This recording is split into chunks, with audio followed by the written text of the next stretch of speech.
Hello everybody, and welcome to the Pull List. My name is Nick, I'm your host, and this is the show where I'm going to review all the comics for the week, tell you what was good, what was not good, what I liked, what I didn't like. Actually, those two are often different. And this is my first episode, so if you're watching this, you're probably a friend of mine or related to me or something, but that's cool. I hope you enjoy, and obviously thanks for supporting it. If you stumbled onto the channel by chance and are into comics, stick around, you might like it. If not, no big deal. So this is an exciting week. We've got some good comics here. I decided to kind of go outside of my reach and try some series that I hadn't read that I heard were popular, in case people wanted to know my opinion on those. May have been a mistake since I hadn't read the previous issues. But you know, I like to live dangerously. So I don't think there's too much to get into. It's a pretty self-explanatory series. So let's get started. I'm going to put these back here so I don't play around with them while I'm talking. Good broadcasting tip. So the first issue is Suicide Squad Get Joker, #1. I'm assuming this has been released in preparation for the upcoming Suicide Squad movie, which I'm looking forward to. And overall, I thought this was an okay issue. Brian Azzarello, I guess this is a good time to point out that I'm probably going to mispronounce every name that I come across when I'm talking about these writers and artists, and that it's not anything intentional I'm trying to do or anything other than my own incompetence. So please don't misjudge that. I don't know. I haven't read a whole lot of his stuff. I'm not like, you know, a Brian Azzarello diehard fan. But the few I have read haven't been like my favorite, and I felt the same way about this one. Alex Maleev is a great artist. I met him in person too, and I can say he's a very kind man. The unfortunate thing is he works a lot with writers like this. And when I say writers like this, I noticed particularly with this issue that Brian Azzarello tends to like to write more dialogue based. And so does Brian Michael Bendis, or he used to. I think Justice League has become kind of an action slog lately. But he is also a frequent collaborator with Alex Maleev, which is unfortunate because Alex Maleev is such a good like action shot guy. He's not as good as conveying like facial expressions, I don't think. But he's really good at like action scenes and atmosphere and that sort of thing. So it's weird that he collaborates with these artists or these writers who don't really suit that style so much. And there's like an action scene in here that takes place in an illegal gambling den, which is awesome. It was my favorite part of the issue, mostly because of the art. Anyways, so this is a Black Label series, and as you can tell, it's very large. I'm not particularly a huge fan of these type of size comics. They've kind of steered away from them. They don't do them very often anymore. But I don't know. I think they're kind of unwieldy and unnecessary. It doesn't really make the story that much better. And they don't really fit in any of the comic book storage containers, so there's always that problem. Anyways, this is kind of a new iteration of the Suicide Squad. New members, kind of a new take, a little bit. It's the same premise. They all work for Amanda Waller. She can blow up their heads if they want, and there's kind of a twist on that at the end. I'm going to try to refrain from spoilers in these reviews too, so if you're worried about that, if you're very hesitant, you don't have to worry. And if I slip up and I spoil it, I will make sure to edit it out. I'm not the world's best editor. You will probably find out by watching this video, but I can manage. I can make my way around iMovie. Anyways, so this features Red Hood as the leader of the Suicide Squad, which I think is kind of an interesting take. It spends a bit too much time, I think, getting going. It re-explains the story of Jason Todd Red Hood, which I honestly don't think is really that necessary. Obviously, you want to kind of explain the origin story for characters, for people who might, you know, not be up to date with that, although Jason Todd's is fairly well known if you're kind of even vaguely into comic books. But still, you know, it's a Black Label series, which means it's non-canon, so maybe people are kind of interested in that. Maybe that's, you know, kind of an appeal of Black Label titles, is that you don't really have to know exactly what's going on in the universe, and I know I appreciate it. As someone who often has trouble following all these threads and reading all these different series and keeping track of what character's doing what and stuff. But this is just a very basic, classic, take on Red Hood and the Joker and Harley Quinn and that sort of thing. It's just kind of got a new lineup for the Suicide Squad. So anyways, I think the start is, slow even beyond re-explaining Jason Todd's origin story. It involves Amanda Waller talking to Jason Todd while he's in a cell, explaining, we're going to recruit you to lead the Suicide Squad on this mission. And I guess that isn't really a huge spoiler since it's in the title, but the mission is to kill the Joker. And it kind of goes on for a while, and, Jason Todd considers it. He's like, should I do this? I don't really want to. But he ends up doing it. I don't think that's a huge spoiler either. He's, on the cover, although I guess they're kind of silhouetted. Although this is a variant cover, so maybe he's on the main cover. I don't think so, though. I think I've seen the main cover in ads, and it has the Joker mainly on it. So that might have been a spoiler, but I don't think it's a huge one because, even if you're reading it, why would they set up all this stuff with recruiting Jason Todd if he's not going to join the team? Anyway, I think it picks up ever so slightly once they actually introduce the Suicide Squad. Once he agrees, the pacing gets a little bit better and less kind of snailish. I think my least favorite thing about this issue, though, is the dialogue. Brian Azzarello seems like one of those writers who likes to write very unnatural dialogue. The conversations these characters have don't really feel like the way real people would talk. Or at least they're not the way real people talk to me. Maybe Brian Azzarello lives somewhere where people talk strangely, who knows? And that can work sometimes. That can heighten the story. I think a good example of that is Grant Morrison. He's a writer who often writes very, weird and odd dialogue and doesn't really sound like a human being, but it kind of works. It kind of adds to, his quirkiness.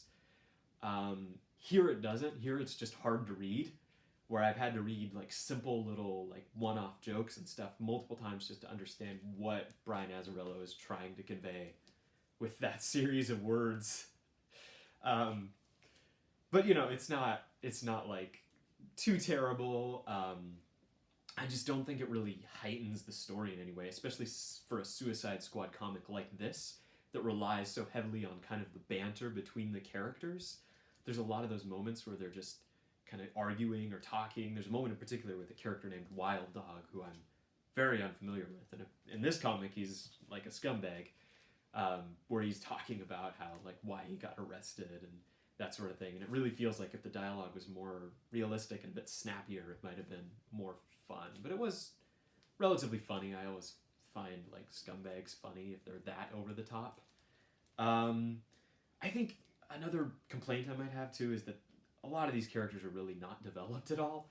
Obviously, they've had their own appearances in other comics, particularly Harley Quinn and Red Hood, who are the two main characters anyways, so they weren't really the problem.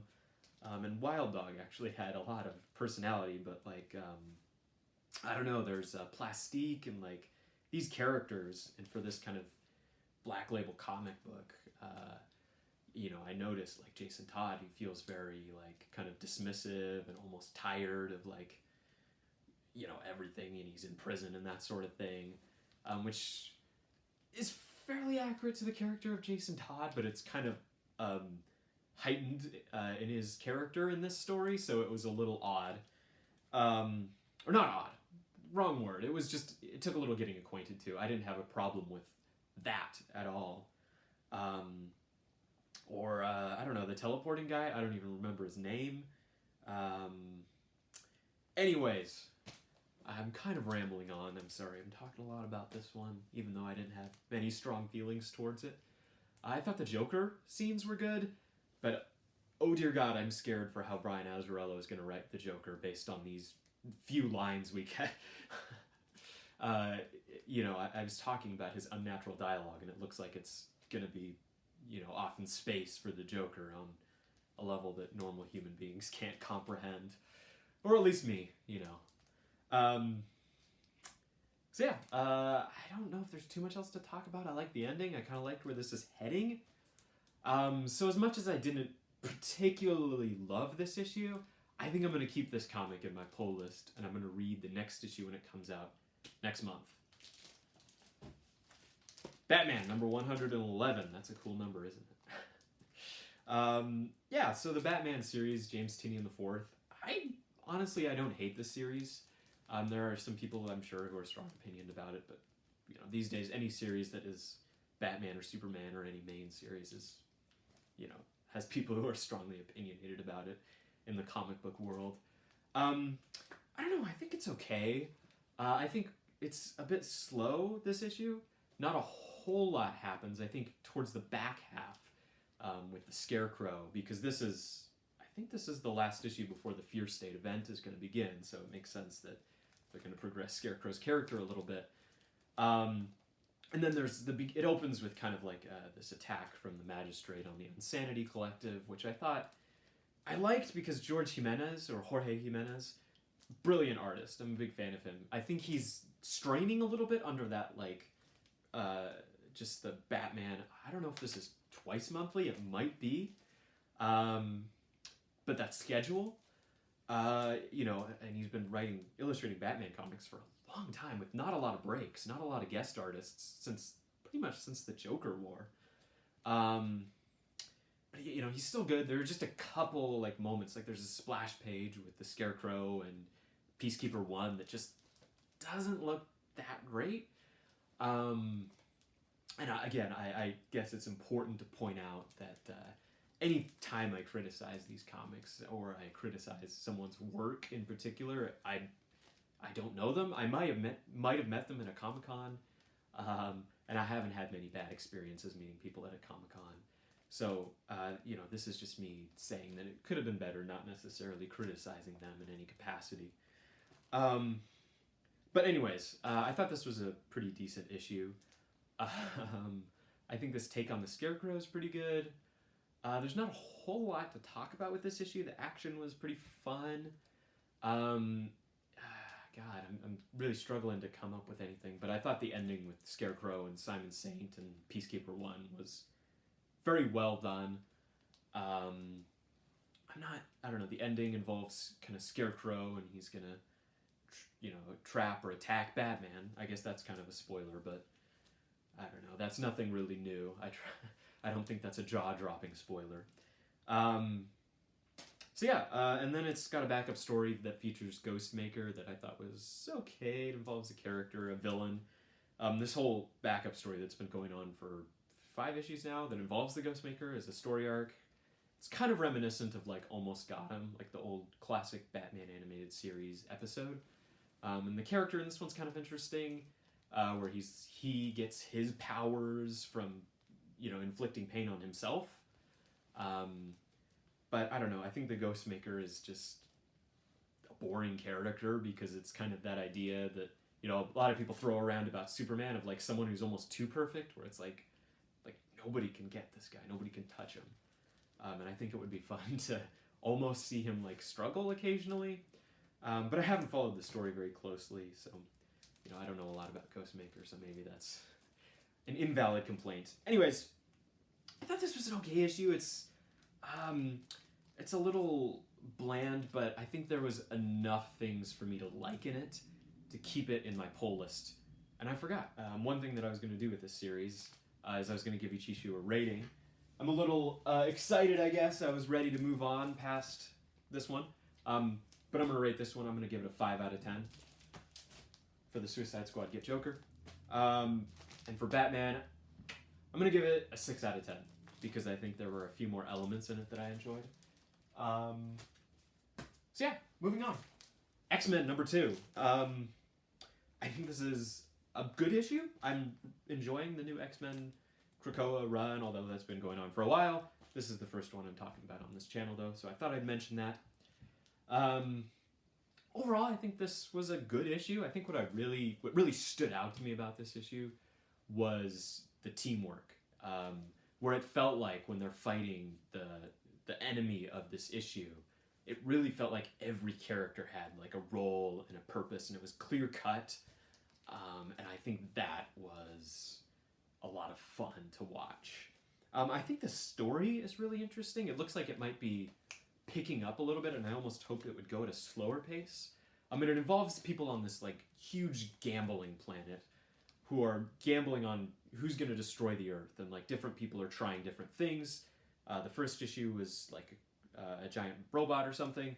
This issue involves the Annihilation Wave. And I think that's a fun premise, and I almost wish it was a bit more procedural for the first arc, where, you know, for the first 4 or 5 issues, we get a different threat every episode or issue. But it looks like, based on the end, they're getting, the X-Men are kind of getting clues into what's happening, and so maybe next issue they're going to go to this planet and, I don't know, try to fight these guys. But I think that's a fun concept. Pepe Larraz, his art is really excellent, and I have no qualms or complaints about it whatsoever. And then there's a kind of an ongoing series arc more than this individual story arc that involves this guy who's kind of the guy who's in charge of the I can't remember the name of it, the something plant that was like way back in Mother Mold, I think it's called. It was involved way back in the beginning of this X-Men reboot, and he's interested in the X-Men Resurrection Protocol, and I think that's also quite interesting. I don't have a whole lot of complaints about this issue. I think if I had to find one, there's like a scene where Synch, who's this X-Men who can like borrow the powers of other X-Men, is borrowing Jean Grey's telepathy, and they're having a conversation about telepathy.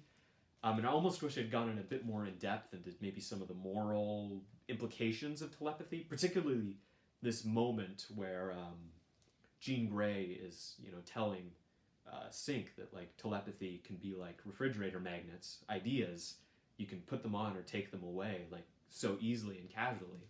And she says like there's a lot of danger there, but I almost wish they had made it a bit more philosophical, because I kind of like it when people look at the moral implications of superheroes and powers. Overall, I thought this was a really solid issue, and I'm going to give it an 8 out of 10. And I'm going to keep it in my poll list, of course. Oh boy, Justice League. So this is a good time to mention that I am not a fan of Brian Michael Bendis or most of his stuff. This is number 66, by the way. And I didn't particularly like this issue. I have been following this series, though. This isn't one of the ones that I for some reason, I've kept reading it. I may drop it after I talk about this. We'll kind of see how I talk myself into the status on the titular poll list here. But, man, this issue, it involves a fight between the Justice League and a lot of Justice League members. And this guy named Sinmar Utopica, who is a very boring villain. I don't know. There's not a whole lot to talk about with this issue, too, because it's very bland. I will say Bendis' dialogue didn't get quite as unwieldy in this issue as, he can occasionally be so, like, awkward and, like, what are you doing, man, when you're writing this? Again, no offense intended toward Brian Michael Bendis. I'm sure he's a pleasant man. But, this issue didn't have a lot of dialogue, so that might not have been a problem. It was a lot of action scenes. Not a lot happens in this issue. Mild spoilers, I guess. Basically, the League fights Sinmar, and then more people show up, and then at the end, more people show up, and they say, stop doing what you're doing, and then that's the cliffhanger. I do like Naomi, which is weird because she's an original character created by Brian Michael Bendis. She's a member of the Justice League. She's the one that has the most personality out of any of these members, in the new Justice League. Maybe Black Adam, too, who's also the new, member, which, I don't know. And then there's this storyline with Oliver and Dinah, which is more of a tie-in to Checkmate, which is Brian Michael Bendis' other miniseries that I've been following. And I think it's slightly better than this series, but it's not great. And I think that was a little better than the Sinmar Utopica part, because that's just, so boring. I don't know, their chemistry is pretty decent the way Brian Michael Bendis writes them, which is good for him. The bar is pretty low there. I don't know that, there's too much else to talk about with the main storyline. Let me think. No, I'm coming up with nothing. Other than that, then, there's the Justice League Dark backup story, which feels oddly short. I know these backup stories are usually pretty short, but this one feels even shorter, where it felt like a couple things happened, and it felt like it was like 2 pages long. It was probably more like 6, but I don't know. It's an okay story. The art is really excellent. There's a 2-page splash, which is just beautiful. I don't know. The writing is okay. The plot is pretty straightforward. And I don't know. There's not a lot that I can really say about it, and it's very, very bland.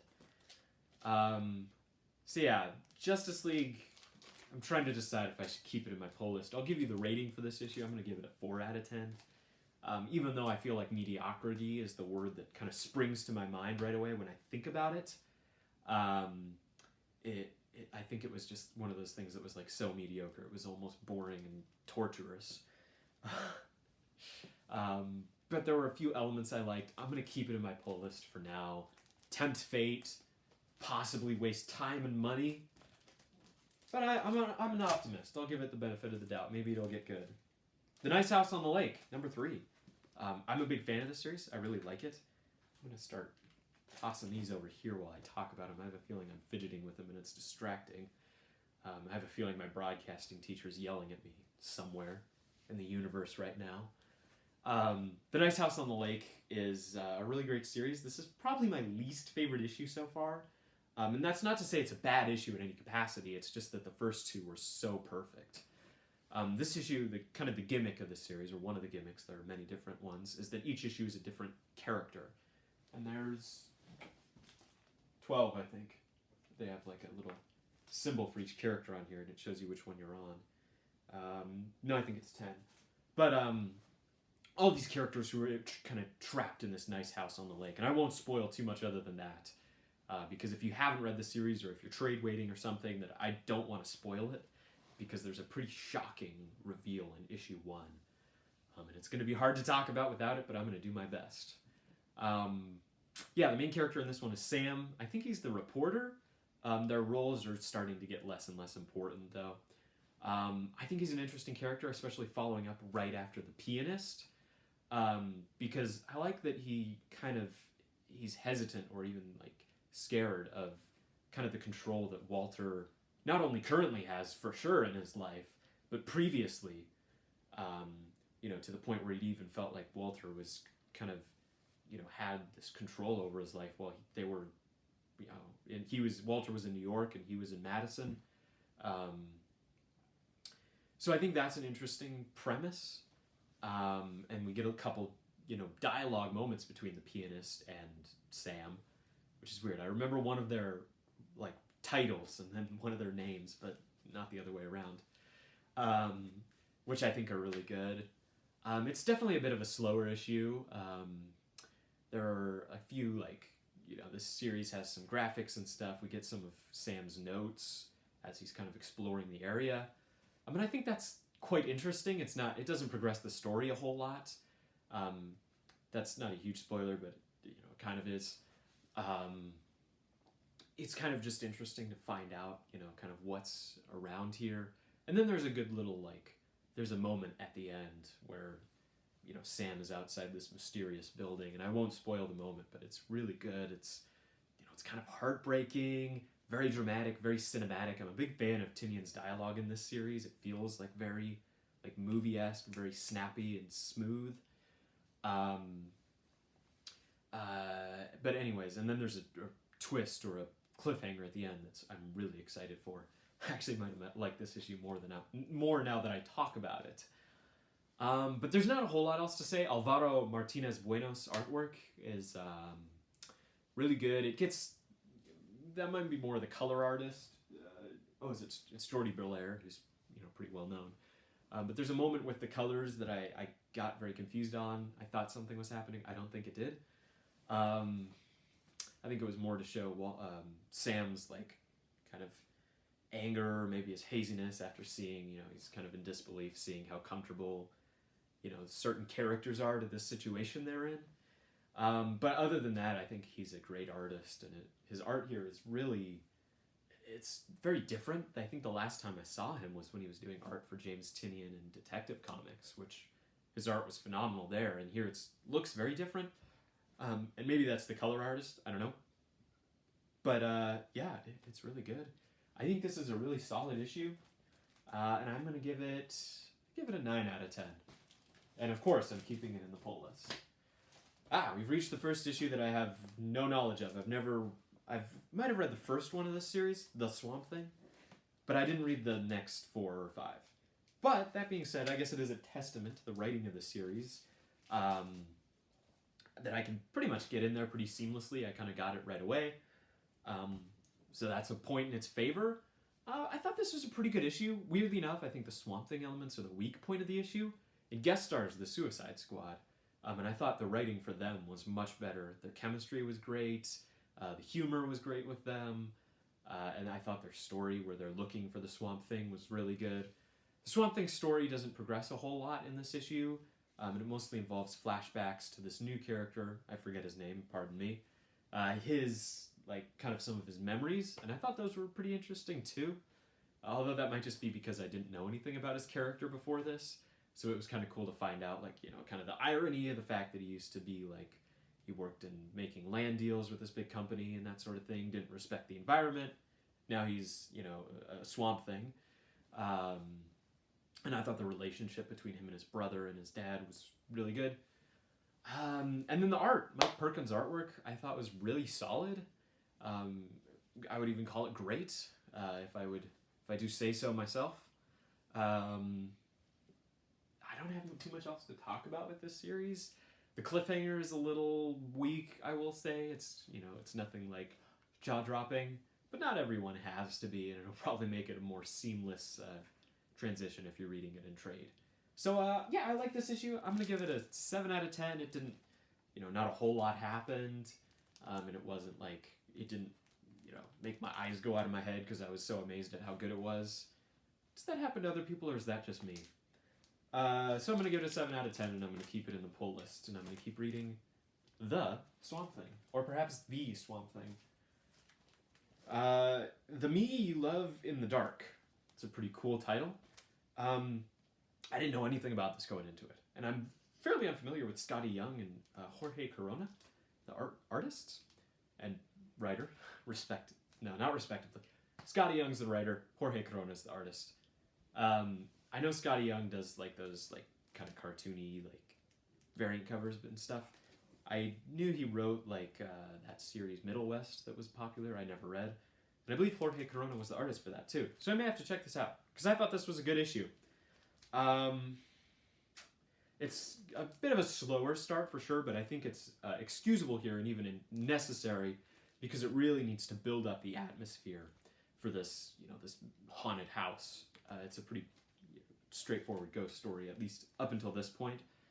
It's not really a scary series, but it's more atmospheric and creepy, and I'm not sure where it's going at all. Maybe it's going to be a ghost love story based on the title, which is always fun and hot, but maybe not. Maybe I'm wrong. One can always hope, however. And I think my favorite part of this issue is by far the artwork. I thought it was just great, atmospheric. Oh shoot, I was going to put that down, so I stopped fidgeting with it. So I can fidget with my hands and fingers and stuff instead. Probably less distracting. The Me You Love in the Dark, I thought it was a solid debut issue. Lots of great atmosphere, a couple good, you keep waiting for this ghost to appear, and it doesn't, spoiler, it doesn't until a good ways into the issue, and when it does, it's very well done and dramatic. I think the character's good, her, she's kind of believable as this person who wants to rent out a haunted house as a painter, and I think the struggle, she's got, I don't know what the artist's equivalent of writer's block is, whatever that is, she's got it. I thought this was a really solid debut issue. I'm really excited to see where it goes next. I'm going to give it 8 out of 10, keeping it in the good old poll list. The Immortal Hulk, number 49. I can tell you right away I'm going to keep this in the poll list because it's the second to last issue of this legendary run that I've read every issue of until this point. Super popular series. And the fact that it's a good issue doesn't even have anything to do with that. I just want to see how it ends. But it is a good issue. It's a prose issue, which, kind of shocked me, and maybe that's even a spoiler. But it's a good one. The writing's good. Al Ewing loves his, especially with this series, he loves his like symbolism and that sort of thing. And I think it doesn't ever get too out of hand here. Some writers can really do that, where it feels like they're trying too hard to come up with metaphors and stuff. I think the really strong point between this issue, though, with this issue, is the comparison between the Fantastic Four's origin story and the Hulk's origin story, and the characters themselves. I think that's great, and I think Jackie, I think that's the name of the reporter in this series. She's the narrator of this issue. I think her character is really interesting, and obviously so is Hulk's, and this whole situation that Al Ewing has created is just, I have a feeling it's going to really change like the scope of Hulk comics for a long time. But I could be wrong, It happens occasionally. It happens actually quite frequently. And it's entirely splash pages. Every page is a splash page. Even a couple two-page splashes in there, which are fantastic. Joe Bennett, his art in this has been, just some of the best art, I think, of the last few years, for sure. And overall, I think the cliffhanger is good. And I can't wait for this series to end. I know some people are always sad when series end. I always just get excited just to see what all is going to happen, and that's definitely the case here. There's not a whole lot to talk about here. There, kind of analyzes like just the Hulk and his character and his anger and that sort of thing. But yeah, it's a really solid issue. I'm going to give this one a 9 out of 10, and I'm going to keep it in the poll list. Green Lantern, numero 5. This is a series I have kept up with on and off. I haven't followed it very closely, and I didn't particularly love this issue. One thing that I do love about it, though, is I feel like it is, of the DC series right now, DC's doing this crazy thing where they're putting backup stories in regular comics and making them $4.99 instead of $3.99. Most of the backup stories aren't very good, and they don't have enough pages to really tell a decent story. There have been a few exceptions to that, mind you. But I personally don't like it. It feels kind of cheap. This one I feel like earns it, though, because it's focusing on two different Green Lantern characters in this story. And it alternates, between them, and it'll have like one story with one artist about, I don't know, that little girl, I don't know her name, sorry. And then Jon Stewart is the other one, his story on War World. And it might be more half and half. I don't know if one is shorter than the other. It doesn't feel like it. They feel very even. And so I feel like that's a good way to handle that when you've got two different characters on two different places that don't connect. To have those stories told simultaneously, that's a good method to do it. And I feel like it kind of earns that $4.99 one, although believe me when I say these stories don't need the extra pages. I'm sure that they could be 10 pages each and suffice. Particularly the first story, which is one of those like very Tom Kingian stories where like there's narration and it's very, it talks a lot about fear and people who use fear as a weapon, and it kind of analyzes it, but it's not like really insightful or anything. Well, nothing really happens in the story, and then at the end something finally happens. That one I wasn't a huge fan of. I don't follow the series closely enough to even know who was talking. There's a female Yellow Lantern who apparently has experienced a lot of fear in her life, so there you go.